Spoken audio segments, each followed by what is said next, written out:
I have been drafted into doing some testing on our new spot and stain remover.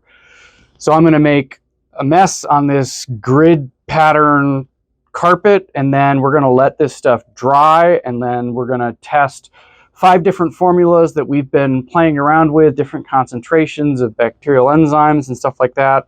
We're going to test it real world. So I'm going to use grape juice, which has got very similar properties to wine stain.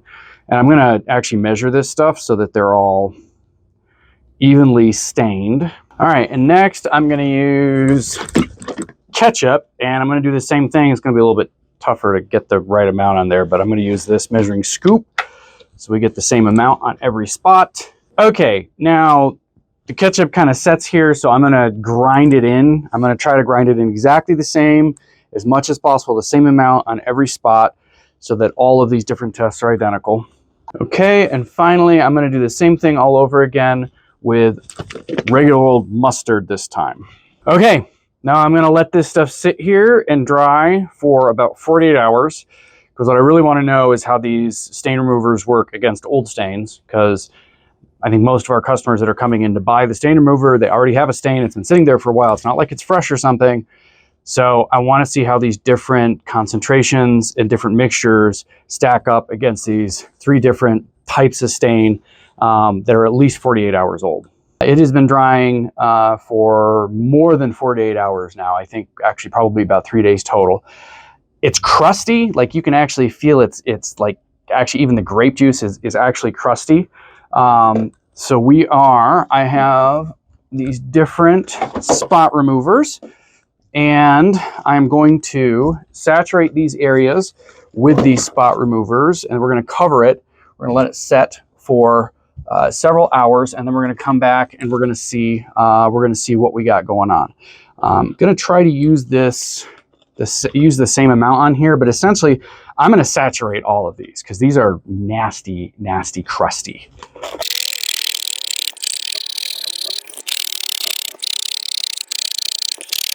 So now I'm going to go ahead and I'm going to cover all of these with a wet cloth to treat them all equally.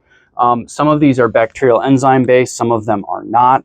And the bacterial enzyme based ones do really well when they're covered because we can let them set for a while and that'll keep the bacteria alive. I already notice on the grape juice in particular, there's a couple of really obvious winners already on the grape juice. And I think it's worth noting too, side note, 2 of these are actually just a spot and stain remover that we have sold.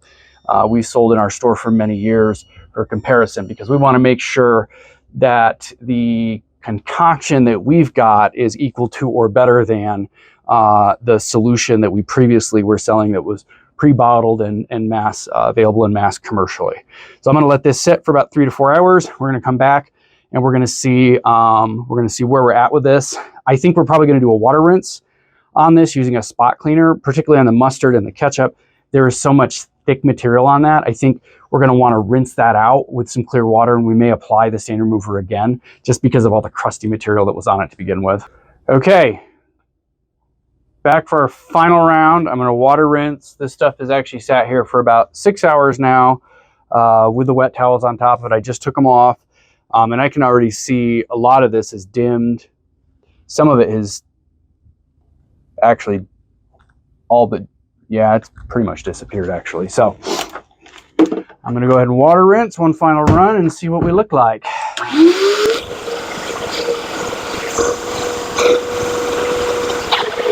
All right, well, we give this little spot cleaner a heck of a workout. All right, so first with the ketchup. Now we're going to let this dry, and I'm going to actually look at it tomorrow when it's dry. But on the first mix, you can definitely see it's a trillion times better, but there's still a spot. Same thing with the second mix. You can see significantly less of a spot with the mix right here in the dead center that I had mentioned that we're looking at real hard, and I really think that's what we're going to go with. And then the spot darkens up here, and then on the end, again, these are the 2 spot cleaners that we have previous experience with. The first and the second one I didn't hit again because they had just removed the grape juice completely. And then I've got the middle one here, which I had sprayed a little bit because there's a little bit of a gray area there. I'd sprayed that and I cleaned that up, and now it's gone. You can't see it. And you can see right here, right where the juice was, you can still see there's a little bit of a gray spot. And finally, on this one, I can see it. I don't think you can see it on the camera. There's a tiny, tiny hint of the grape juice left. And then back on the mustard, I'll go back over here again. So the mustard, as I expected, was a real tough one. The first one, not quite so great. The second one, a little bit better. Again, in the middle, it's pretty obvious. This one did significantly better. And again, significantly better than this. And this was an utter fail. This product was an utter fail on the mustard. I don't know why, because you can see this product did better. You can see it from that angle. You see that gray spot on the grape juice, and there's almost none there. But on the mustard, that one actually didn't do as well. So we're gonna go ahead and we're gonna let this dry overnight. I'm gonna come back to it tomorrow or the day after. We'll let it dry completely and see what happens to these stains. Sometimes when you let this stuff dry, the stain will actually disappear. The bacteria will continue to do its work and the stain will disappear. Other times, other types of spot removers, it'll look fine wet like this, and then when it dries, it becomes more apparent. So what really matters is what the carpet looks like after it's dried. So that's what we'll check out next. All right, so we got the final results here. Everything's dried. We hit it a couple times. Again, the first two are mixes that we were looking at doing. The middle one, it's been finalized now. The middle one absolutely hit everything out of the park. That is the Vacuum Zaros and Sewing 2 spot and stain remover.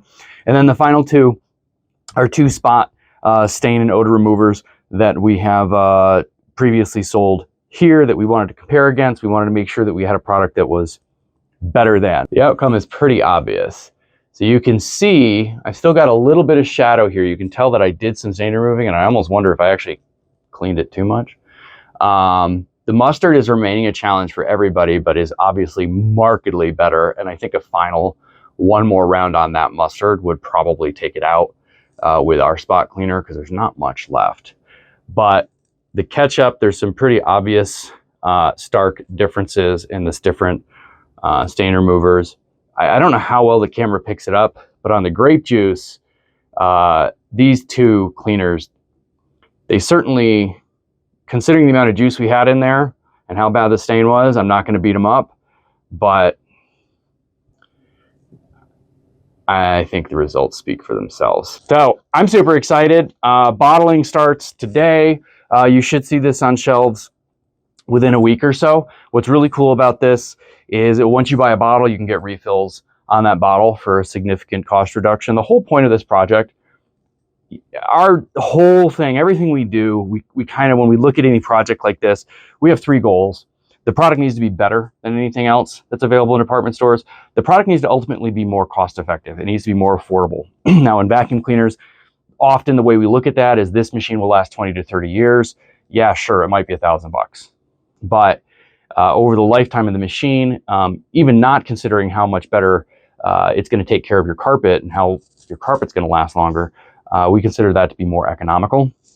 And then ultimately it needs to, we always look at the environmental impact. And so with these, with this spot and stain remover, it's made out of a couple really natural ingredients, citric acid, there's some sodium in there, and then there's also there's a bacteria that excretes an enzyme, which deals with the odor in particular. So much, much safer for the environment than a lot of the chemical-based cleaners out there.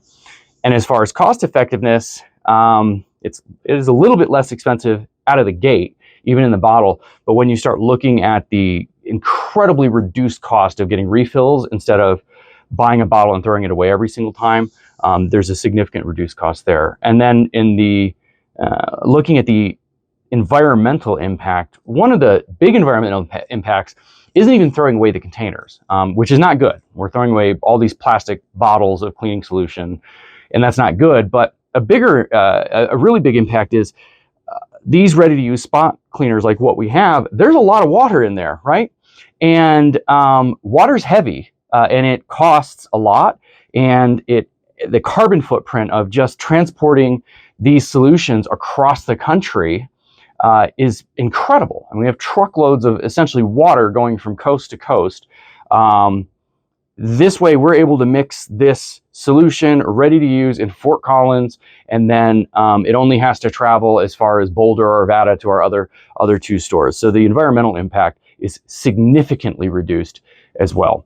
And I'm excited about it. I think we hit our goal. We got something that's better, less expensive, and has much less adverse impact on the environment. So another win.